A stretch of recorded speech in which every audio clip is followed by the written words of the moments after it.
Hello mga ka-farmlat, ito po ay beachfront naman po tayo.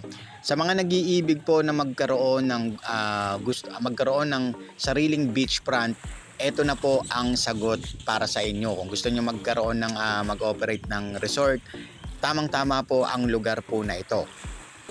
At para naman po sa mga bago naming viewers, huwag niyo po sanang kalimutan mag-subscribe at pindutin na rin ang notification bell para lagi po kayong updated sa mga latest videos po namin. Ngayon mga ka-farmlat, wag na tayong hindi ko na patatagalin pa. Itong property po na ito ay subdivide po. So malaki po ito, pwede po kayong mamili ng pinaka mainam na pwesto. So bago lang po kasi itong resort na ito, na subdivide po ito. Then sa small cut, magkakaroon po kayo ng sarili po ninyong resort. So unahan na lang po kung saan po kayong pwesto po pwedeng bumili, no? At yun po, yung property po na ito mga ka-farmlat, ang layo lang po nito sa highway or dun sa barangay road nila ay nasa 3 minutes lamang po. So 3 minutes to 4 minutes nandito na kayo sa loob ng property. Then itong nakikita po ninyo na yan, yung area, at ang ginawa po kasi ng may-ari dito, yung 4,000 square meters, ayun po yung pinaka magagamit po ng lahat ng mag-a-avail ng beachfront po na ito, no?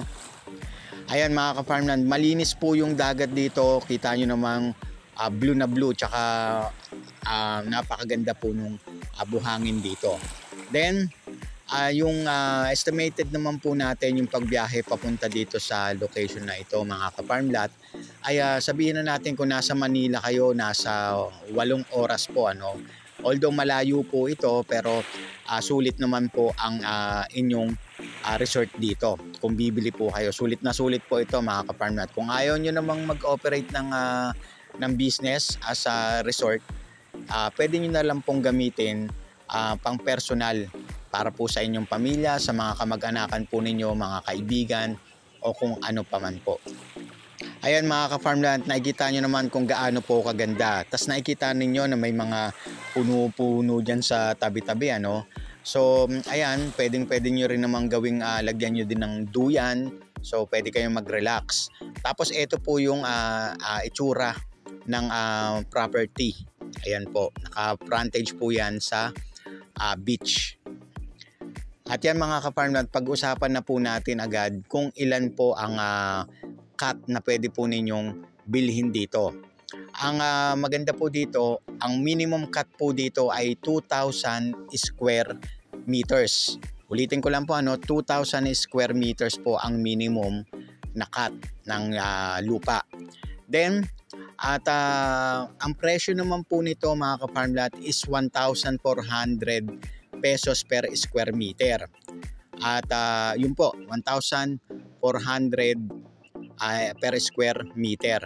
Ang good news dito mga ka-farmlat, ang lote po na ito ay titulado. Then ito po yung tinatawag po namin na all-in. Ibig sabihin po, sagot na po ni seller ang lahat ng gastusin. So magbabayad lang po kayo dun sa kukunin po ninyong property, kung ilang sukat po yan. At tapos po noon, mag-aantay na lang po kayo ng mai-transfer sa pangalan po ninyo. At wala po kayong gagastusin sa mga pagpapatransfer, sa mga tax. Si seller na po ang bahalang sumagot po ng lahat. So wala na kayong gagawin dito mga ka-farmland, kundi magbayad at pumili ng mainam na pwesto dito sa beachfront po na ito mga ka-farmland. At nakikita ninyo, ayan, napakadami din na mga nyog sa paligid po na ito mga ka-farmland. So ito, matatagpuan po ito dito sa San Andres, Quezon. San Andres, Quezon po ito mga ka-farmlat. Although malayo po ito, pero nakaka-relax po dito. Kung gusto po ninyong isang buong pamilya magpunta dito, mag-relax, pwede po sa inyo mga ka-farmlat.